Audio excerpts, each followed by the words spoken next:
the new music and all the exclusive interviews that you'd have done, especially, and then driven all the way back into the play. That's what I would have done. That's what you'd have done, exactly. Anyway, Rod and I have got a very good relationship now, a very good working relationship. But the garter star on my tailcoat from the evening dress scene in Crown Matrimony was flapping around. Ooh, a bit, really? I needed that sewn up. Yeah. So we had to have a bit of a chat, and I talked about the garter star flapping and him needing to tighten up that garter star so that my white tie and tails looked proper original 1936 Royal Star and Garter. Yeah.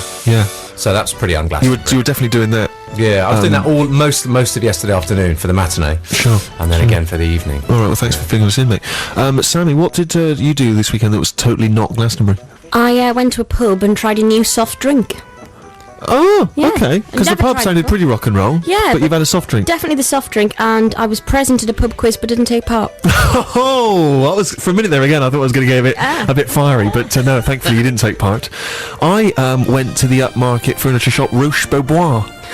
So or I don't even know what that is. Yeah, I'm not sure entirely how to pronounce that. Maybe get in touch if you'd like to remind me how to pronounce it, and I can tell this anecdote again. But yeah, popped into Roche-Beaubois. It's quite contemporary, sort of Italian furniture upstairs, but perhaps more classic downstairs. So I went downstairs, Like you do. to the more classic section, and there I just sat on some couches, I'm in the market for a couch, so I sat on some couches, and then I exited the shop not having bought a couch. But having tried some on for size, so who knows? I mean, I'll keep you abreast, so let you know how I get on there, really. But what's the least Glastonbury thing you've done? If there's a note of bitterness in our voices, I don't want you to don't feel that you're taking it out on you, the three listeners who are not at Glastonbury. But it's more levelled at the top brass. So if you'd like to get in touch with the least Glastonbury thing that you've done, here's how. Text us on 64046 or email stephen.sixmusic@bbc.co.uk. She's down there. Oh, she's down there, don't worry about that. But here's another band that played at Glastonbury some years ago. I didn't see them. Blind Melon, who played at Glastonbury in 1994, but I didn't see them there. And, of course, the tune No Rain. It's a Steve Show, BBC6 Music with me, Steve Merchant, and I have to go to this trial. Let's hope it's not about Glastonbury. Yeah, lots of people down there at Glastonbury from Six Music, not us. Okay, so look this is completely the anti-Glastonbury show. Actually, I should just point out, still to come, we've got live music from Glastonbury. Yeah, but before that, let's have a tune from you, Rufus. This is a band that you've uncovered just from your love of new music, not from any live big concert gigs. No, nothing. No outdoor tent involvement really in my discovery of The More Assured. The More Assured, okay. This was one of the Pigeonhole tracks that we weekly sift through. Two or three dozen Pigeonhole tracks are listened to by each acolyte in this studio. And this is a cracking little track called It's All in Your Head. Thank you very much.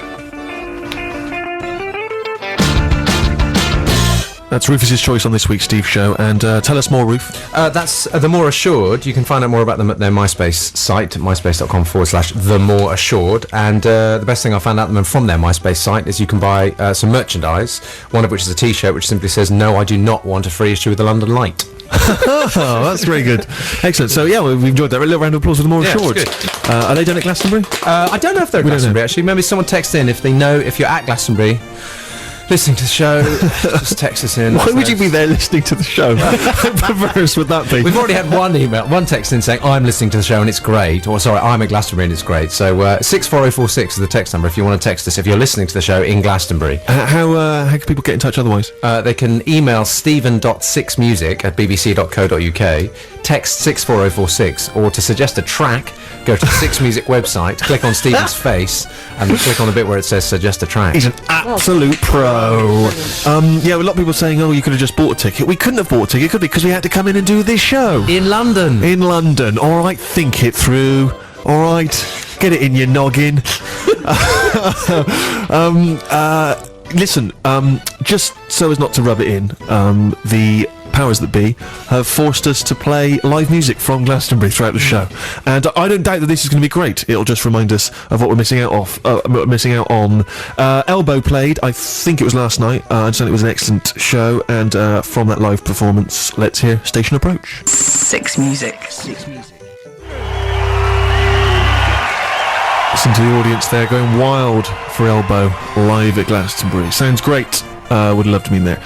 There we are, yes. Six Music Sky Garvey down there with his band, and they played on the other stage last night, and sounded very good. Yeah, just thinking, Steve, that Guy probably got a ticket as a Six Music presenter to go to Glastonbury. Probably got another ticket to be lead singer of Elbow at Glastonbury. That was a spare one he had going around. A long time we've championed them on this show. We played, we've sung their praises many times. So it just seems silly. No, you just could have popped it in the internal post. It's just interesting. No, I know it's interesting. No, it is interesting, mate. I appreciate it. Yeah, you can get in touch with us. Give us the most non-Glasto thing you've done this weekend. Harry, you got a couple? Yeah, James in Rotherham moved house and built 2 bookcases. Good work, James. Well done, mate. Anonymous texter ending 56. He knows who he is. Yeah, he encountered a high fence on Friday morning. He didn't tunnel under it or climb it. He just used the gate as usual as he was going to work as normal in a factory. Good work, mate. Well done. We'll have more of those, and also we've got listeners and we've got other whatnot. And we've got more live music from Glastonbury, and we've got songs by bands that have played at Glastonbury. We've got lots of stuff. It's the non-Glastonbury show. It's the Steve Show, BBC Six Music. We've got to go to the news. On digital. Six Music. It's the Steve Show, BBC Six Music, and we are not at Glastonbury. This band was a couple of years ago. I don't know why I'm playing this. Who cares anymore, frankly? Who cares?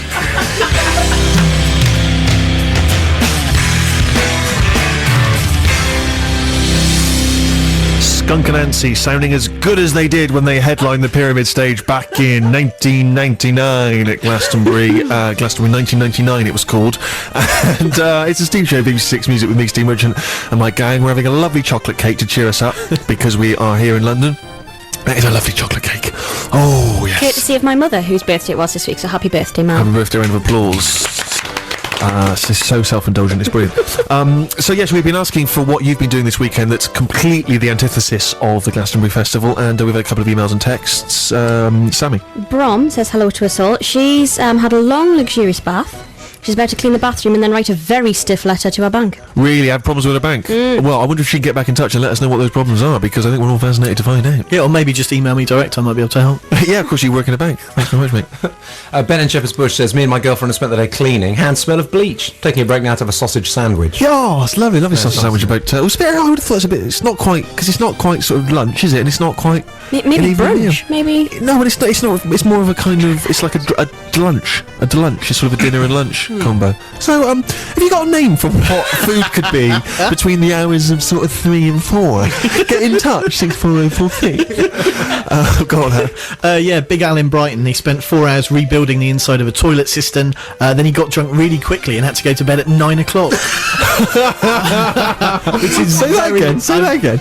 He spent 4 hours rebuilding the inside of a toilet cistern. Then he got drunk very quickly and had to go to bed at 9 o'clock. Well, why did he get drunk? What's the quickest you've ever got drunk? Yeah.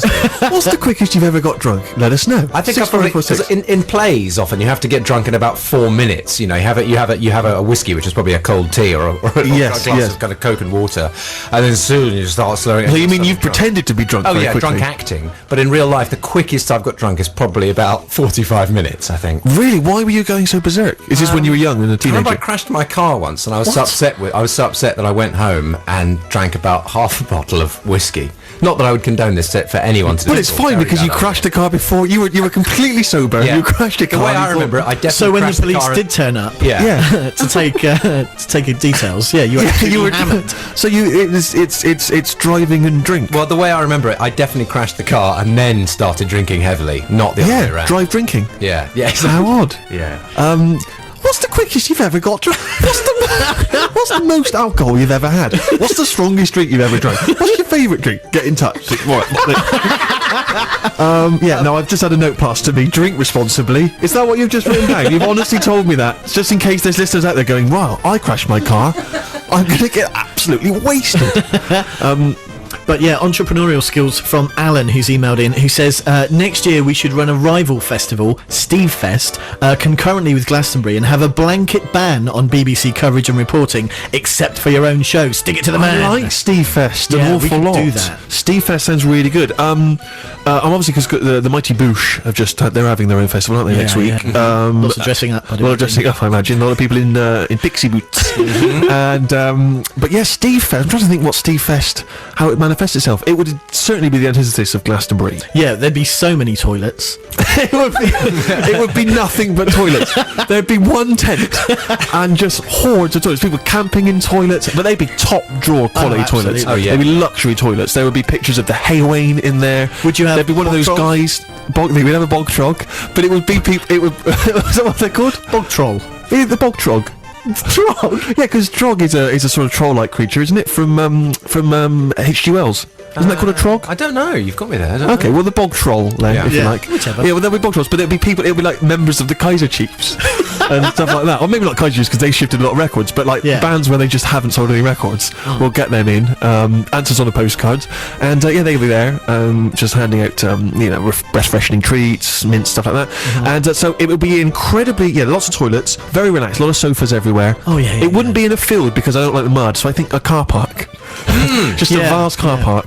There's always quite a lot of exotic food at these festivals. It'd be nice if they just had like sandwiches in cling film. Sandwiches in clean Cups film. of tea, a nice tea Yeah. tent. A lovely cup of tea tent. Yeah, pork chops readily available. A nice china plate with a pork chop on it. I'd tell you this, there would definitely be a spit roast. Yeah. But not sort of backstage at some rock and roll bands, Winnebago, but a classic pork roast, all right? yeah. Lots of dripping, lots of crackling, all right? And not Crackling Rosie by Neil Diamond, all right, because he won't be there as he is this afternoon. But it would just be lovely that, and there'd be also you'd have to dress for dinner. There'd be a little gong that would be sounded. You'd traipse across the car. Actually, it wouldn't even be a car park. I would, just because Glastonbury's very much about sort of save the planet. A lot of money goes to charity. None of the money from Steve Fest goes to charity. No. Not a single. There's money that we'll have money allocated for charity that we'll set fire to, instead of sending it to charity. And instead of it being about Greenpeace and about the eco and stuff, we'll get a huge farm and we'll just pave it. Yeah. We'll just tarmac over. We'll knock down trees. We will just tarmac grass. Maybe- we'll tarmac over sheep. All sorts. Maybe the spit roast, it could be a whale. A whale Yeah, on a spit. it would be a giant whale Nice and blubber a sandwich. series of other endangered creatures. Yeah. just being roasted. And you know what? Some of it we won't even eat. Just let it rot. Steaming carcasses of whale meat just rotting away. So this Stuff is that, the Greenpeace. last weekend in June 2009. 2009. If it's you've gonna got a be- field, Yeah. email in. If you email in, and also email in if you know what you'd like to see at Steve Fest. It's the very antithesis of Glastonbury, and this is gonna be huge. This is gonna be absolutely fantastic. Yeah, it's gonna run and run. So we weren't there, but we would love to have seen Hot Chip at Glastonbury last night. They played on one of the other stages, and they also performed a version of Wearing My Rolex. And Wiley turned up. I thought she was pregnant, but she turned up, and so here we are, live from Glastonbury last night. It's Hot Chip featuring Wiley, Wearing My Rolex. Glastonbury 2008. Played on the other stage last night at Glastonbury. That's Hot Chip featuring Wiley and their version of Wearing My Rolex. So we're not going to mention the G word anymore in today's programme because it's all about Steve Fest 2009. People are already very excited about it. I imagine there's promoters already looking to get involved. And this will be very much a festival that is geared to me and my fan base. One of the things about Glastonbury, of course, and this was particularly shown up I think last night during Jay-Z's excellent set, very white. Isn't it? It's so resolutely white and middle class, Glastonbury. I don't think Jay-Z would have performed to as big a mass of white faces before. It was embarrassing. There was an incredible scene where the camera sort of panned across the crowd as Jay-Z was performing, and yeah, it was incredibly white. And occasionally the camera guys would try and focus in on whatever black face they could see, just to Yeah. suggest, that the BBC is catering to its minority audience. I'll tell you, the only time I've seen an audience that white was when we went to see the reunion of Cream. Oh my God, Do you remember yes. with Eric Clapton? Oh my goodness That was me. horrific. That was outrageous. But yeah, no, that's one of the things about Steve Fest, is I want to encourage as many black and Asian faces as possible. In fact, I don't really want to see any white people there. I want it to be almost exclusively minorities, and I'm going to lay on music that will appeal to minorities. And if you are white and you want to come, I'm afraid you're going to